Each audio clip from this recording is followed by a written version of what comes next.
The world is heating up. We see this in rising temperatures, wildfires, storms, and floods. Climate change is the crisis of our generation. We owe it to ourselves and future generations to tackle climate change. As a low-lying city-state, Singapore is vulnerable to the effects of climate change. Although Singapore accounts for only around 0.1% of global carbon emissions, we are determined to do our part and are making significant efforts to tackle climate change. In 2022, Singapore announced our ambition to achieve net zero emissions by 2050.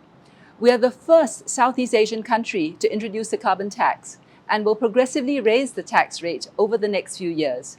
This provides a clear impetus for our economy to decarbonize.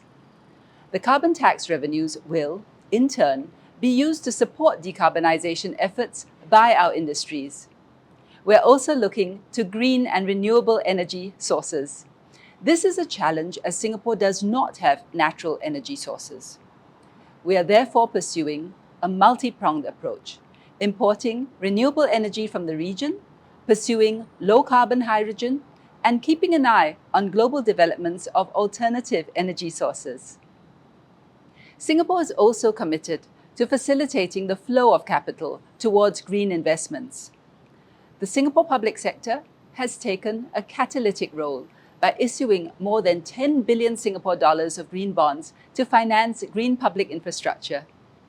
We are also exploring a platform to catalyze blended finance with like-minded partners to facilitate the transition from fossil fuels and encourage green infrastructure projects in Asia. Ultimately, climate change is a global challenge that requires effective international partnership. And that is why platforms like the Coalition of Finance Ministers for Climate Action are particularly useful for the sharing of ideas and best practices. I look forward to continue working with coalition members to strengthen global climate action.